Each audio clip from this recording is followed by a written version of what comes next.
Hi friends, நேற்று பார்த்தீங்கன்னா எங்கள் பாவோட பர்த்டேனால ரொம்ப பிஸியாக வந்து ஓடிச்சு நேற்று ஃபுல்லாகவே. நேற்று நைட்டு ஹோட்டலில் போய் சாப்பிட்டோம். நம்ம ரேஷ்மாவோட ட்ரெஸ் ஒன்று எடுத்தேன் அவள் பர்த்டேக்கு. அடுத்த வாரம் அவளுக்கு சண்டே பர்த்டே, அதுக்கு ஒரு ட்ரெஸ்ஸு எடுத்தோம். அந்த ட்ரெஸ்ஸு அவளுக்கு குத்துதுன்னு சொல்லிட்டு அதை மாற்ற போனப்போ அப்படியே ஹோட்டலில் சாப்பிட்டு வந்தோம்.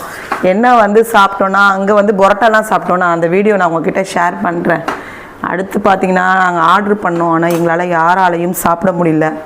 அதனால் ப்ரான் கிரேவி வாங்கிட்டு நூல் பரோட்டா தான் வாங்கினோம். சாப்பிட முடியாதனால அதை பார்சல் பண்ணிட்டு வந்தாச்சு. நேற்று வச்ச மட்டன் குழம்பே நிறையா இருக்குது. அதனால் இன்றைக்கி சமைக்க வேண்டியதே இல்லை. நம்ம டேரனுக்கு மட்டும் ஒரு டம்ளர் ரைஸ் வச்சு குக்கர் சாதம் தான் வடித்து அவனுக்கு கட்டி அமிச்சேன்.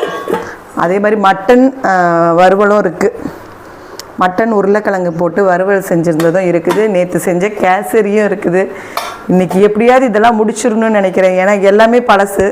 அதனால் இன்றைக்கி டே இப்படி தான் போகுது. நீங்களாம் எப்படி மண்டே சமைச்சிங்கன்னா சண்டே சமைச்சிங்கன்னா மண்டே நீங்கள் அதே தான் வச்சு யூஸ் பண்ணுவீங்களா? நான் அப்படி தாங்க, வேஸ்ட் ஆக்க மாட்டேன். அதனால் இதை திருப்பி போட்டுப்போம். தோசைக்கல் இந்த மாதிரி நீங்கள் புரோட்டா இருந்ததுன்னா ஃப்ரிட்ஜில் வச்சிடக்கூடாது. நார்மலாக ஒரு டிஃபன் பாக்ஸில் போட்டு வச்சுட்டு நம்ம வந்து இந்த மாதிரி சூடு பண்ணி சாப்பிட்டோம்னா ஃப்ரெஷ்ஷாக இருக்கும். பரோட்டா கெடுதல் அப்படிலாம் சொல்லுவாங்க. அப்படி பார்த்தா நம்ம சாப்பிட்றது எல்லாமே கெடுதல் தான். அப்படிலாம் கிடையாது.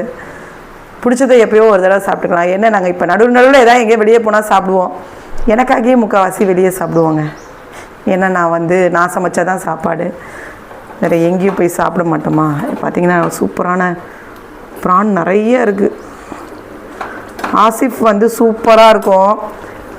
ஹோட்டலில் போய் டேஸ்ட் பார்க்கணும் அப்படின்னா ஆசிஃப் தானே ரேஷ்மா, ஆசிஃபில் போய் ட்ரை பண்ணி பாருங்கள். வேறு லெவலில் இருக்கும். ரொம்ப க்ளீன் அண்ட் நீட்டு. அதுதான் உண்மை. ரொம்ப க்ளீனாக நீட்டாக இருக்கும். சாப்பாடெலாம் பக்காவாக இருக்கும். அதனால் இதை வாங்கிட்டு வந்தோன்னா எனக்கு ஒரு பரோட்டா, ரேஷ்மாவுக்கு ஒரு பரோட்டா.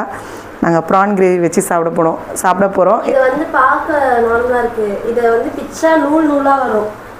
ஆமாம், சூடு பண்ணால் தான் எடுத்து காட்டலாம். ஆமாம், ஹோட்டலில் சாப்பிட்ற மாதிரியே இருக்கும். ஒன்றே வந்து தாராளமாக இருக்கும். பார்க்க எப்படி இருக்குது. இன்னும் கொஞ்சம் நல்லா சூடு பண்ணோன்னா நல்லா அடிக்கணும். அடித்தா நூலாக வரும். ஆமாம், இன்னும் சாஃப்டாக ஆகணும்.